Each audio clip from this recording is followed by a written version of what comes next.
13 Απριλίου. Καλή μου. Οι μέρες εδώ είναι δύσκολες, σκληρές. Και υπάρχουν ώρες που νιώθω πως κάποιος θα μου ζητήσει να πάψω να προσποιούμε πως αναπνέω κανονικά. Ο αέρας είναι στιφός και προσπαθώ να τον ανασάνω με μεγάλη δυσκολία.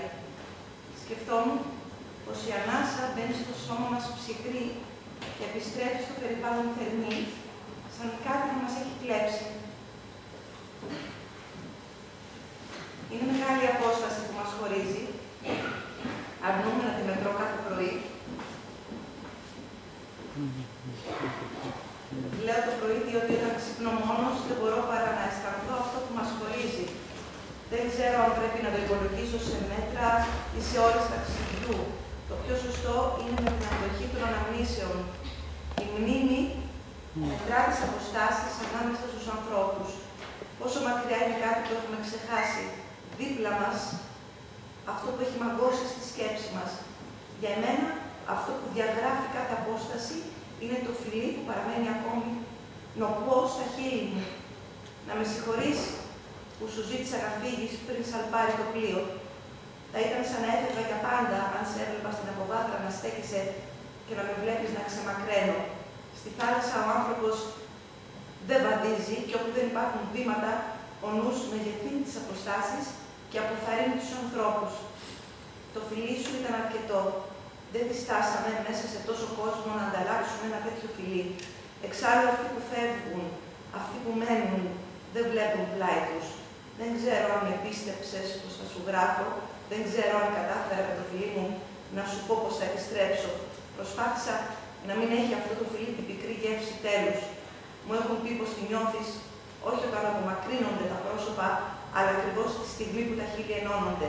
Είπα μέσα μου μερικές φορές το όνομά σου πριν σε φιλήσω και μόλις ένιωσα την ανάσα σου να δένει με τη δική μου, κατά ποια λέμε αργά την τελευταία σου λέξη, φοβήθηκα πως θα πεις αντίο. Με τρομάζει αυτή η λέξη.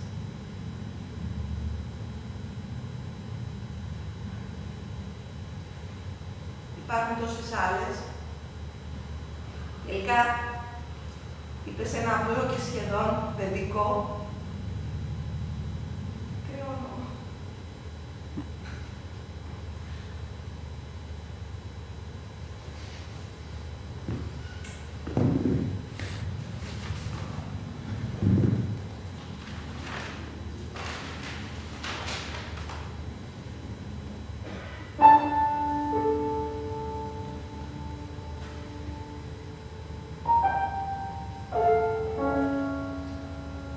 Έλα,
ένα πρωί και είμαι άλλος.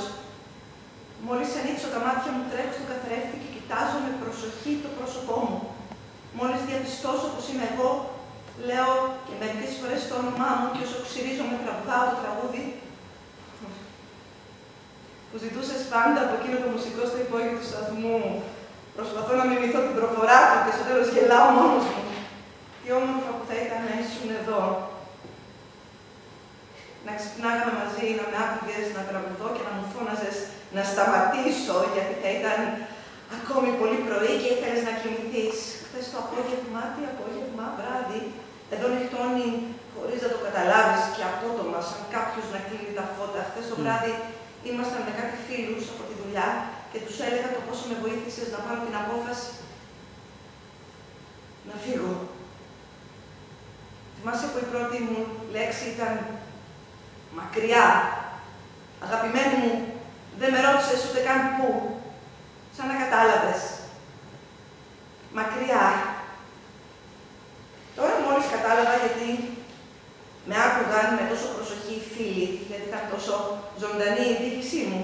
Ήμουν βέβαιος πως όταν θα επιστρέψω στο σπίτι θα ήσουν εκεί. Θέλω να μου υποσχεθείς πως αν σε ενοχλήσω με το τραγούδι μου το πρωί, όταν ταξιρίζομαι, να μου το πεις. Δεν θα αργήσει αυτή η μέρα. Μπορεί να είναι και αύριο, μπορεί σε ένα χρόνο. Είμαι σίγουρος για ένα λόγο. Είναι τώρα, σήμερα.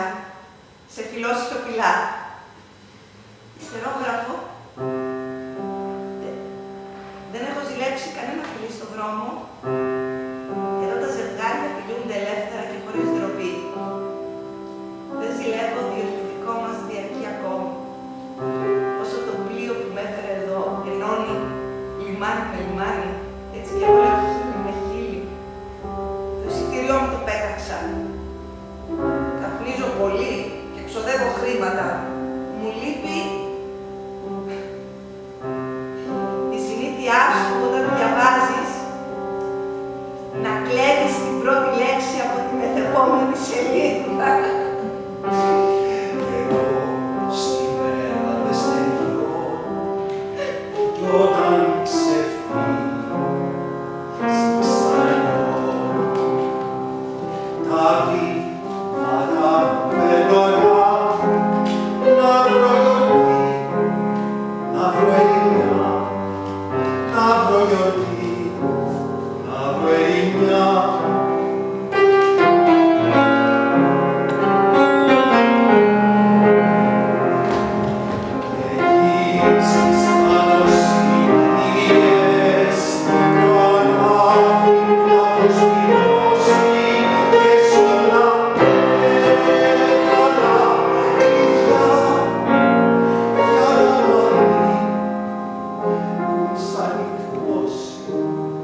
περάσουν τόσες ημέρες μέσα στο Μάιο, μήπως και τον βοηθήσω να πατήσει πόδι.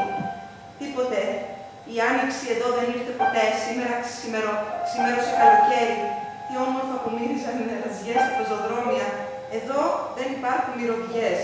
Υπάρχει μία και μόνη μυρωδιά, αυτή της πόλης. Η είσοδος ενός σπιτιού μυρίζει σαν τα χνότα πεινασμένου που ξύπνησε μέσα στη νύχτα. Ποτέ μου δεν κατάλαβα πως η νύχτα βοηθάει στον τόπο μας τις μυρωδιές των λουλουδιών να δυναμώνουν. Συγχώρεσέ με που σου θυμίζω τα βράδια που εργαζόμουν. Η νύχτα ήταν δύσκολη, αλλά είχε καλά χρήματα. Εδώ είτε μέρα είτε νύχτα είναι το ίδιο. Έτσι και οι εποχές, χωρίς άνοιξη,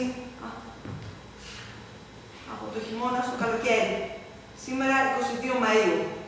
Να δεις πως δεν θα υπάρχει ούτε φθινόπωρο, το ξέρω πως θα μου στοιχήσει. Αγαπώ τις μικρές ημέρες του Σεπτεμβρίου, το μικρό καλοκαιράκι του Οκτωβρίου. Τι όμορφα που ήταν την πρώτη βροχή πέρσι, ήσουν τόσο όμορφοι, βρεγμένοι, και ενώ τρέξαμε τόσο πολύ δεν λαχάνιασες καθόλου. Εδώ όλα είναι στεγασμένα. Υπόστεγα, τέντες, οροφές, φοβούνται τον ουρανό, παντού τσιμέντο και άσφαλτος. Άρα, πού να μυρίσει το χώμα από την πρώτη βροχή, η ζέστη σήμερα είναι επιθετική, είναι σαν να με μαλώνει και θα ήθελα να αντιδράσω όπως στο σχολείο που μιλούσα. Αγαπημένη μου, νιώθω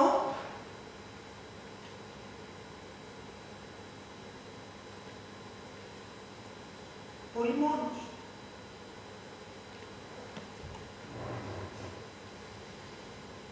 Και φοβάμαι πως η απουσία μου θα μεγαλώσει μέσα σου το κενό που μόνον άνθρωπος μπορεί να γεμίσει σε άνθρωπο.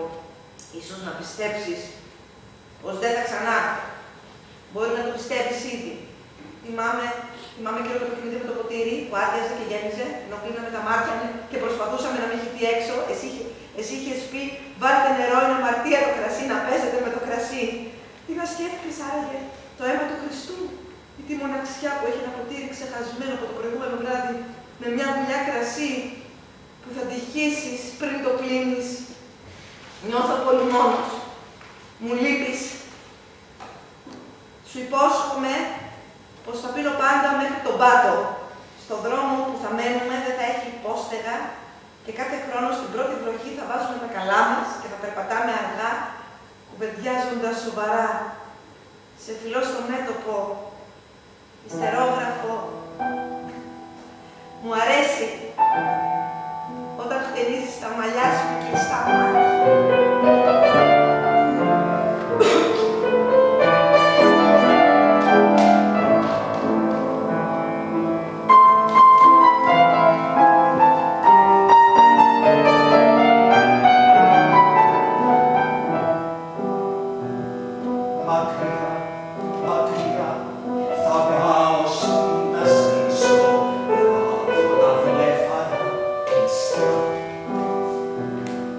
Να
πολύ. Δεν σου γράφω λεπτομέρειες για το τι κάνω, γιατί είναι στενάχωρο και τόσο ψυχρό που δεν θέλω να μείνει σε κανένα χαρτί. Εξάλλου δεν έχει φτιαχτεί ακόμη τόσο μεγάλος και ανθεκτικός φάκελος που να κρατήσει εντός του τόσο βάρος και κυρίως τόση λύπη. Δεν θα με πείραζε να ήταν μεγαλύτερα και πιο βαριά τα κυβότια, το συνηθίζεις. Με ενοχλεί που η λύπη όσο περνάει ο καιρός γίνεται πιο βαριά και πιο δύσκολο να τη μεταφέρω από το σπίτι στη δουλειά και πίσω. Όχι, δεν είναι πιο βαριά, απλά δεν ξέρω από πού να την πιάσω, θέλει χέρια. Το είπα στον ξάδελφο, δεν είναι πραγματικός, απλά έτσι τον φωνάζω και μου είπε, χωρίς να με κοιτάει, πως είναι κουτός. Η λύπη θέλει τουλάχιστον 2 για να μπορείς να την έχεις πάντα μαζί σου. Η κοπελιά στην πατρίδα, αν μη πάτε, τότε ποιο το πρόβλημα. Τι σου γράφει, δεν μπορεί. Αν ξέρεις πως δεν σηκώνεις μόνος τόσο βάρος, ούτε η απόσταση δεν μπορεί να σου στερήσει τη βοήθεια. Θέλει χέρια η λύπη. Άστος αυτούς που λένε μόνος και είναι κάτι δικό σου. Και ανοησίες. 2. Τουλάχιστον 2. Δεν θα δεχτώ να χρησιμοποιήσω έστω και ένα κομματάκι από τη δική σου λύπη για να σηκώσω τη δική μου. Θέλω να ξέρω πως τώρα που διαβάζεις αυτό το γράμμα χαμογελάς. Ποιος θα μου το έλεγε πως θα έγραφα σαν φιλόσοφος, σαν Νίτσε επί των ανθρωπίνων που λέει το τραγούδι, το θυμάσαι. Στο τελευταίο γράμμα δεν μου έκρυψες πως η μάνα μου είναι άρρωστη.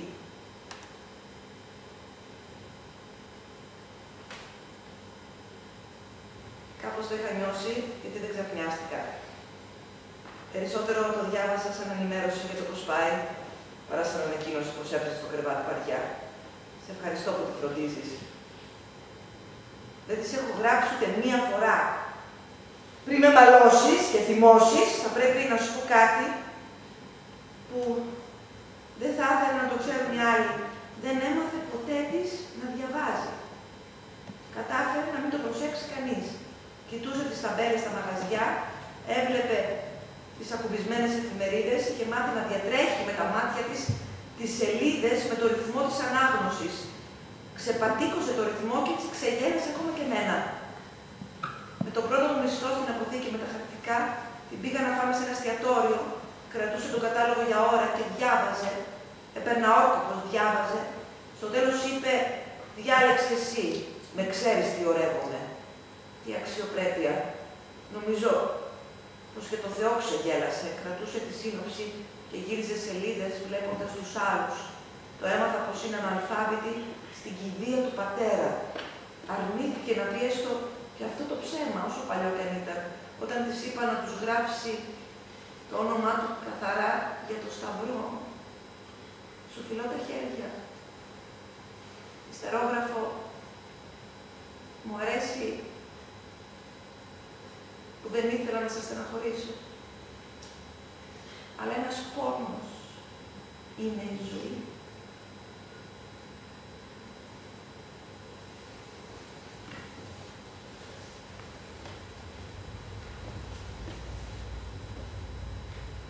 Είναι συνήθεια παλιά τραγουδέ κι αργό το δίχτυ του ασανσέρ που κρατεύω.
Παρασκευή, Οκτώβρης, δεν ξέρω το νούμερο, 6, 7, 9. Αγαπημένη μου, συγγνώμη.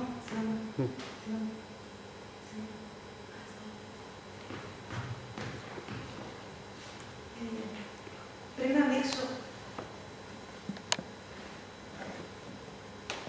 να ανοίξω το φάκελο με το τελευταίο σου γράμμα,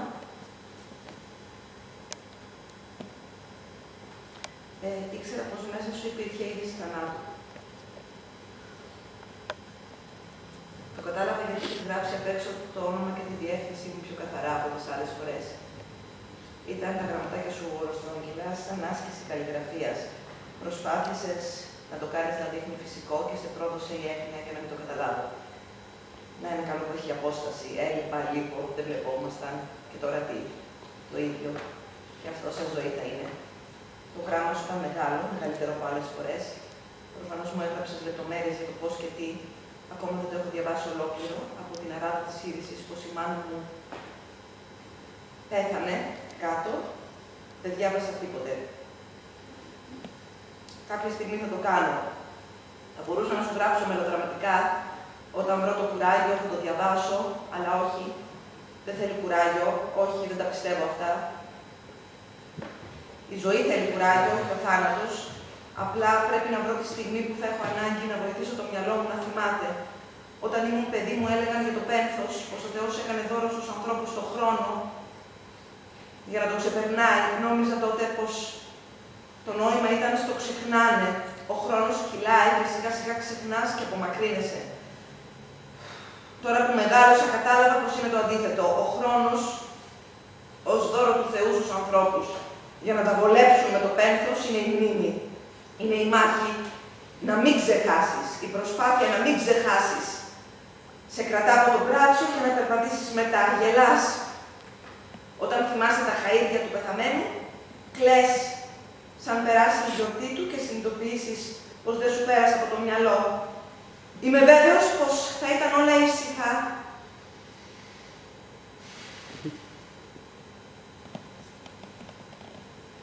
Θέλω να σου ζητήσω μια χάρη.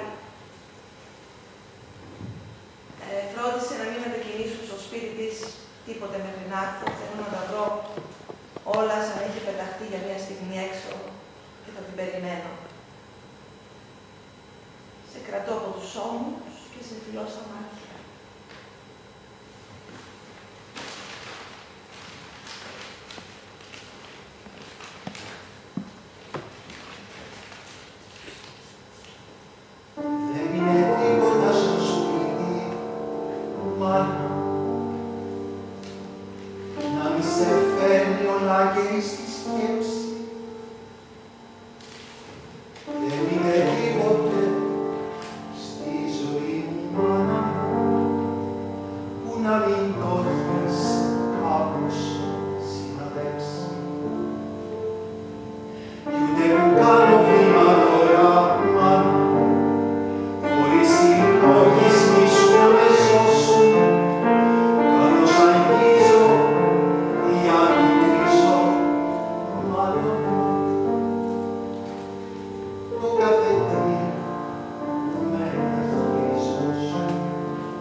δική μου αγάπη.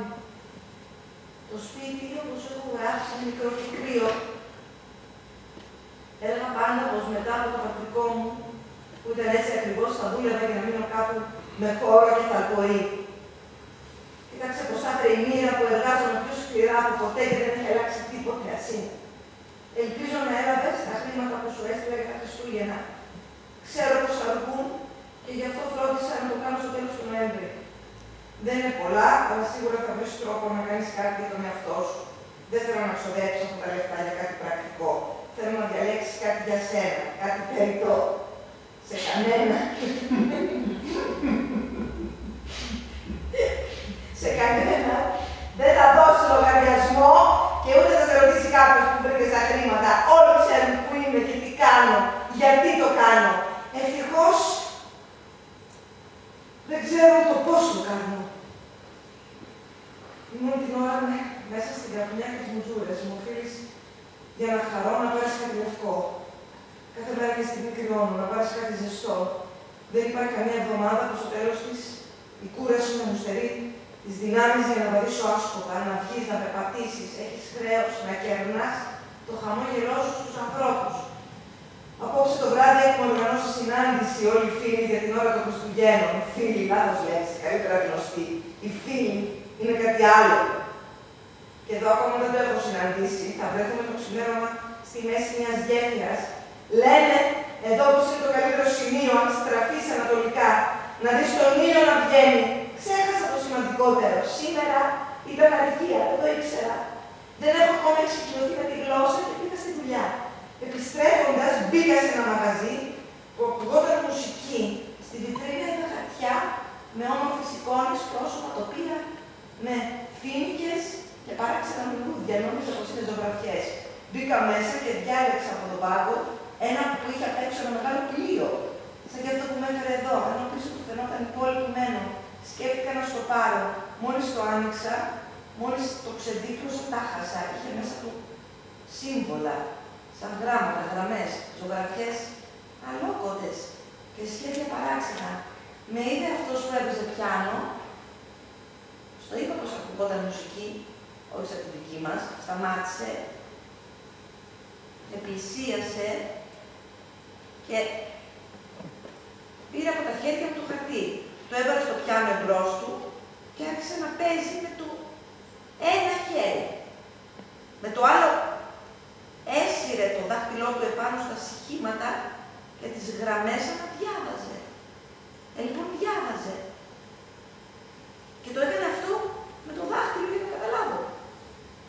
Για να το πιστέψεις πως υπάρχουν τραγούδια από χαρτί σου στέλνω ένα.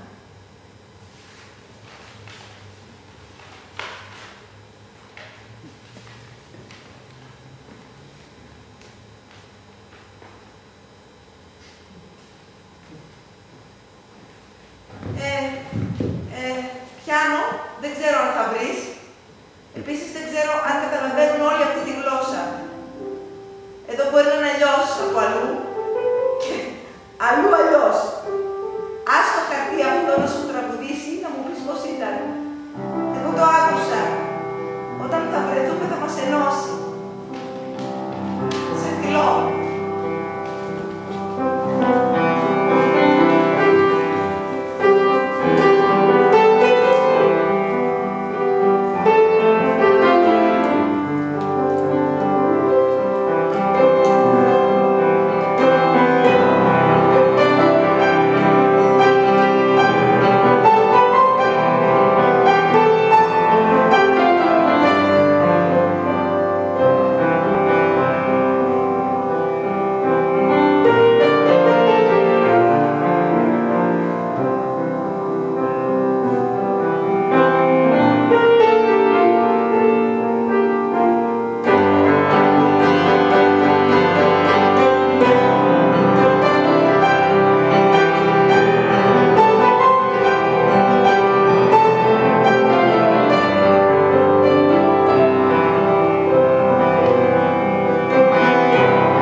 Κορίτσι μου, προσπάθησα να σου στείλω πράγματα, λίγα μέτρα ύφασμα, παπούτσια, ένα πολύχρωμο μαντίλι, αλλά το τελωνείο για κάποιο λόγο που ούτε ο διερμηνέας δεν καταλάβαινε, έβαλε καπέλο ένα ποσό που δεν μπορούσα να δώσω. Τα φύλαξα, άρα θα σου τα φέρω εγώ ή θα έρθεις εσύ. Την τελευταία φορά που σου το ανέφερα, το προσπέρασες και στα επόμενα γράμματά σου δεν έγραψες λέξη. Να φανταστώ πως δεν το συζητάς. Καλή μου. Και εγώ φοβάμαι, δεν μπορώ να σου υποσχεθώ πως εδώ θα είσαι χαρούμενη, ίσως το μαζί να μην αρκεί. Εγώ και δεν έχω ακόμα συνηθίσει. Εσύ τι θα κάνεις χωρίς φως? Εδώ τα κορίτσια δεν δουλεύουν σε σπίτια, δεν κρύβουν την κυρά τους στα μάτια και μαγειρεύουν, πλένουν, φροντίζουν τα παιδιά. Εδώ τα κορίτσια μπαίνουν στα εργοστάσια όλες τις ώρες. Το πρόσωπό τους έχει το ίδιο χρώμα με τα ρούχα τους. Αν ερχόσουν, θα έβρισκα εγώ μια δεύτερη δουλειά για να μπορείς εσύ να μείνεις στο σπίτι μας. Πάλι φοβάμαι, δεν θα με βλέπεις και θα με ξεχάσεις, ενώ θα είσαι εδώ. Τώρα θυμάσαι και θυμάμαι, γιατί είμαστε ο ένας για τον άλλον, ένα εκεί.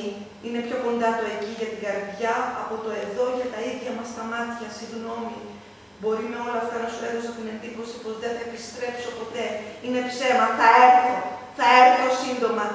Η θάλασσα, όσο έχει καράβια στη ράχη της, θα κρατά και μια θέση για μένα. Θα έχω στα πράγματά μου και το ύφασμα και το πολύχρωμο μαντίλι και τα παπούτσια. Μέχρι τότε σου κρατώ το χέρι και το φιλό. Ιστερόγραφο. Δεν θέλω να τρομάξεις, αλλά τις τελευταίες εβδομάδες νιώθω αδύναμος. Μου κόβεται η ανάσα. Κάποιοι λένε πως είναι η πίκρα και θα περάσει. Σε πολλούς συμβαίνει. Κάποιοι άλλοι πως η καρδιά μου είναι τσακωμένη με το καπνό. Λες δεν είναι από αγάπη. Αν ναι, το αξίζεις.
Γλυκιά μου αγάπη, μόλις ξημέρωσε και σου γράφω.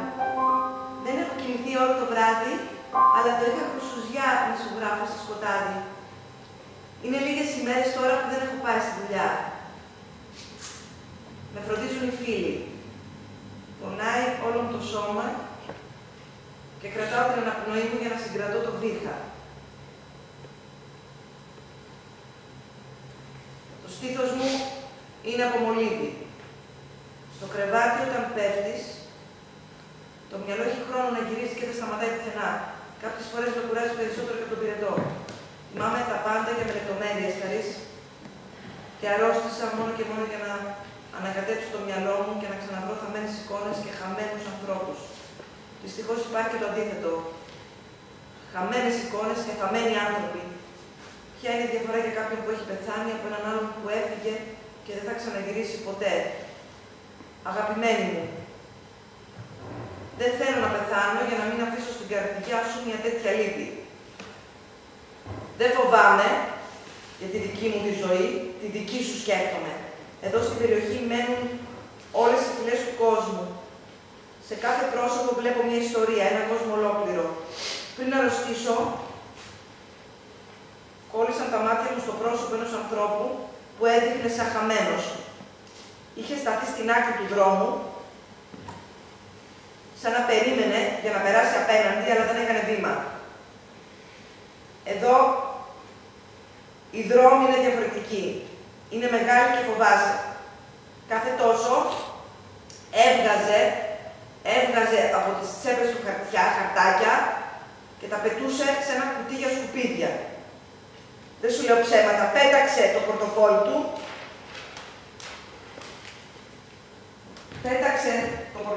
του, μετά το ρολόι του και κλειδιά. Πέρασε το δρόμο και χάθηκε. Ακόμη και αν πήγαινε να πάρει το πλοίο για την Νότια Αμερική, αυτός ο άνθρωπος, πριν περάσει το δρόμο απέναντι, πέθανε. Στην πραγματικότητα, ακόμα κι αν συνεχίζει να ζει τώρα που σου γράφω, οι περισσότεροι που ήμασταν μαζί στο πλοίο, πέθαναν. Δεν το είπαν στους δικούς τους, αλλά θα ξαναγυρίσουν. Είπαν μέσα τους το ποτέ. Είπαν μέσα τους το ποτέ. Κάποιοι δεν βγήκαν στο κατάστρωμα όταν σαλπάρισε το πλοίο να δουν το λιμάνι να φεύγει. Συγγνώμη, όχι να φεύγει, αλλά να μένει. Μόλις πάτσαν το πόδι τους στη σκάλα του πλοίου, ήταν ήδη στον άλλο κόσμο. Πεθαμένοι για κάποιους. Πεθαμένοι για κάποιους.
κι αυτή να ρολιέει.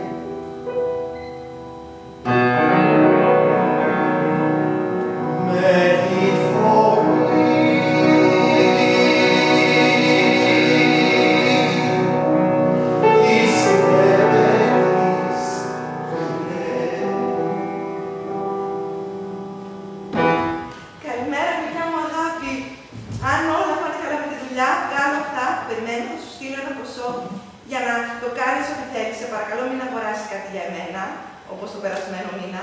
Με στεναχώρησε που μου έγραψες πως αγόρασες 2 πουκάμισα για να τα βρω όταν θα γυρίσω. Μην το ξανακάνεις. Όχι, θα φέρω εγώ πουκάμισα από εδώ. Δεν έχουν την μυρωδιά των χεριών σου. Σε παρακαλώ να πάρεις κάτι για εσένα. Σου δίνω εντολή να ράψεις ένα φουστάνι το καλοκαίρι. Φαρδί, όπως σου αρέσει, με στενή μέση και λουλούδια. Θυμάμαι όλα σου τα ρούχα. Ένα-ένα μπορώ να σου το περιγράψω. Θα μου στείλεις μια φωτογραφία με αυτό το καινούριο και μέσα στο φάκελο θα βάλεις και ένα κουρελάκι για να δω το ύφασμα. Μην πάρεις κάτι φτηνό. Διάλεξε ένα καλό ύφασμα. Να το νιώθεις πάνω σου. Θυμήσου, φωτογραφία και κουρελάκι. Αλλά και κάτι ακόμη. Εδώ δεν έχει βιβλία στη γλώσσα μας και δεν μπορώ να βρω τίποτα. Βρες εκείνο το ποίημα με το παράδειγμα. Να μην μας βλέπουν, το θυμάσαι? Ακόμα δεν μπορώ να καταλάβω πώς το ξετρύπωσες. Ένα γράφει για μας. Το είχες διπλώσει και το έβαλες μέσα σε ένα τετράδιο. Μην μου στείλεις το ίδιο, μπορεί να χαθεί. Γράψω το ξανά. Έτσι θα έχουμε από ένα ο καθένας. Άραγε, αυτός που το έγραψε να το περίμενε πως η στίχη θα παρκάρανε για τόσο μακριά. Σε φιλόσα μαλλιά.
ντροπής. Νόμιζα πως η μέρα αυτή δεν θα ερχόταν ποτέ. Στο έγγραφα και την απάρρωστη στους δυο μας πέρασαν 9 χρόνια και 3 μήνες. Το πλοίο που θα με φέρει κοντά σου θα σαν πάρει σε 5 εβδομάδες. Δεν σου γράφω καθόλου, διότι το γράμμα μου μπορεί να φτάσει στα χέρια σου μετά από μένα. Καλύτερα να σου ακούω βλέποντάς σε. Το καράβι, αν ο καιρός δεν το καθυστερήσει, θα δέσει την αγκαλιά σου στις 14 Σεπτεμβρίου. Η ώρα δεν έχει σημασία. Πρέπει να βρω τρόπο να μεταφέρω, να πάω μαζί μου όλα τα πράγματα. Τα περισσότερα είναι για σένα. Για μένα θα φέρω εσένα. Αφού πάντα σε είχα εδώ. Στο αντάγωμά μας.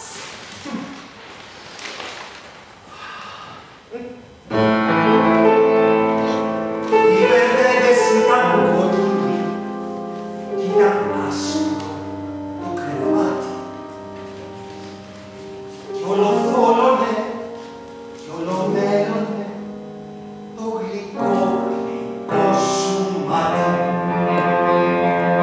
Και τα χέρια σου πετώντουσαν στο κορμί μου γύρω-γύρω και έμεινα μέσα από τα χείλια σου. Γλυκιά, άχνα, σαν το μύρο. Και σκαλάζαν απ' τα χείλια σου γλυκά λόγια σαν τα μοίρα. Κι ήταν άσπρο το κρεβάτι μας κι οι μπερδεύες σαν πορφύρα. Έτσι αγάπη μου σε κόκασα κι έτσι τύχνηκαν τα σπίτια μέσα στα νομαγαλιάσματα, στα νομάτα καρδιοχτύπια κι απ' το μέλικο που πλάταζε το κορμί σου και το μάτι. Κι οι μπερδεύες ήταν κόκκινοι κι ήταν άσπρο το κρεβάτι. Κι οι μπερδεύες ήταν κόκκινοι κι ήταν άσπρο το κρεβάτι. Κι οι μπερδεύες ήταν κόκκινοι κι ήταν άσπρο το κρεβάτι. Κι οι μπερδεύες ήταν κόκκινοι κι ήταν άσπρο το κρεβάτι. Κορίτσι μου, αν και δεν θα σου έγραφα πριν επιστρέψω, πρέπει δυστυχώς να το κάνω.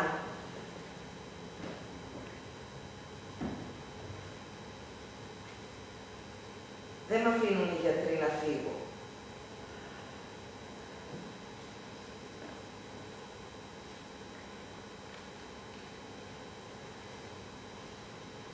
Δεν μπορώ, λέει, να μπω σε καράβι με αρρώστια που κολλάει.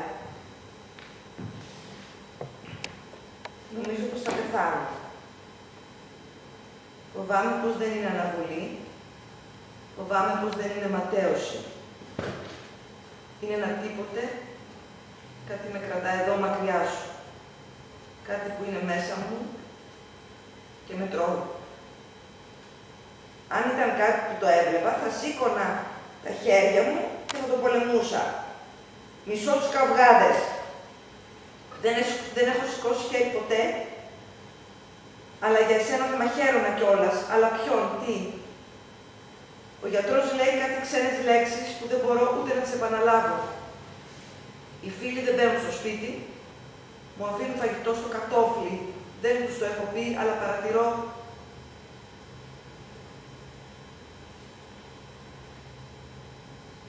Πως μέρα με τη μέρα τρώω λιγότερο. Έπαψα να με κοιτάζω στον καθρέφτη και δεν τραγουδάω, παρά μόνο ξαπλωμένος και με τα μάτια καρφωμένα στο ταβάνι, σαν να διαβάζω τα λόγια στις σκιές της λάμπας. Θυμήθηκα τα τραγούδια που ήταν στα χαρτιά. Ας είχα μερικά χάρτινα τραγούδια εδώ. Ο ξάδελφος έχει γραμμόφωνο. Δεν είναι δικό του, αλλά του το άφησε ένας από τη δουλειά. Εγώ δεν έχω τίποτε και η σιωπή στο σπίτι είναι από πέτρα. Τους ακούω όλους που φεύγουν για δουλειά και πέφτει αμέσως ησυχία σαν να χιονίζει. Αγαπημένοι μου. Δεν θέλω προσευχές και τάματα. Σκιάζομαι.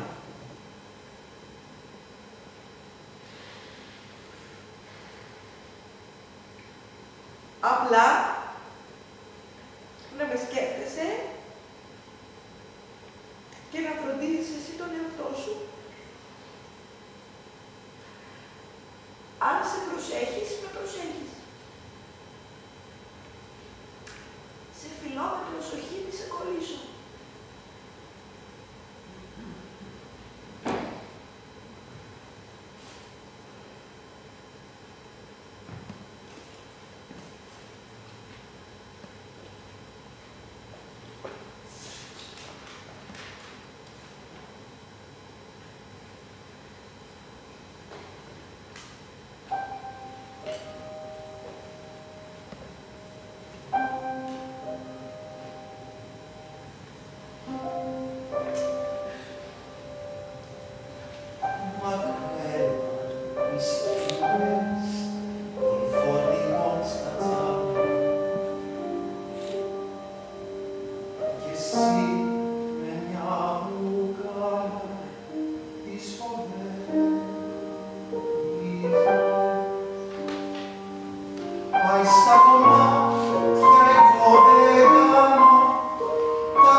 Αγαπητοί,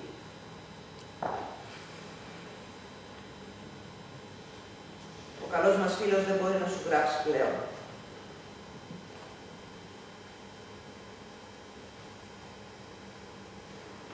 Έφυγε από κοντά μας όπως ήρθε εκείνο το πρωί με το πλοίο. Δεν υπέφερε. Ήμασταν πλάι του και ας μας μαλώναν οι γιατροί. Δεν μπορεί να μην πρέπει να δώσει ένα ποτήρι στον άρρωστο να του τρέξει τα χείλη. Αυτά είναι του Θεού.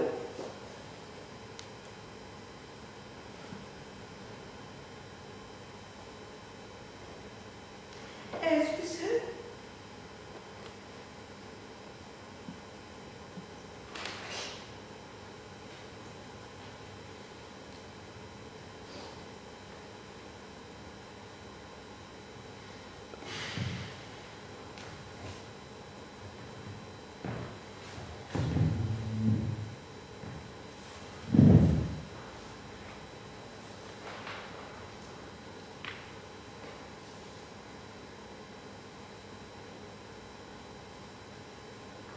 έζησε χωρίς να το καταλάβουμε, δεν είπε τίποτε. Προσπάθησα εγώ να τον βοηθήσω να μου πει τι θα ήθελε να γίνει, δεν θα προλάβαινε, αλλά μάταια. Το μόνο που ζήτησε λίγες ημέρες πριν ήταν να ψάξουμε στο σιρτάρι του για ένα φάκελο. Από αυτόν βρήκα τη διεύθυνσή σας και σας γράφω. Ζήτησε έναν φάκελο να ψάξω που είχε μέσα ένα κομματάκι ύφασμα. Ένα κουρελάκι, όπως είπε. Το βρήκα και του το έδωσα. Δεν μπόρεσε να το δει, τα μάτια του είχαν μέρες να ανοίξουν. Το μύρισε και στη συνέχεια το κράτησε στο χέρι του. Το κράτησε μέχρι το τέλος. Κάποια σχέση θα έχει μαζί σου, συγχώραμε. Σκέφτηκα να σου το στείλω, αλλά δεν ήταν σκληρός, αχωρισμός. Το αφήσαμε στα χέρια του μέχρι το τέλος.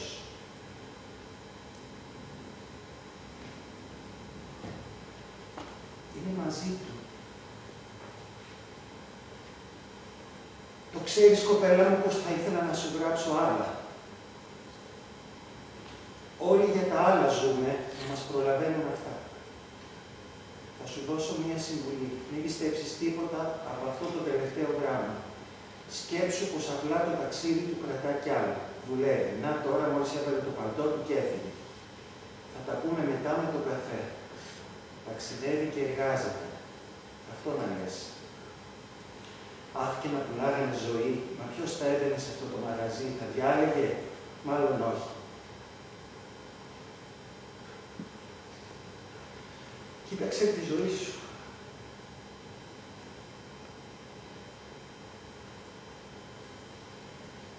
Να ξεχάσεις για να ζήσεις και να ζεις για να θυμάσαι. Ένας φίλος.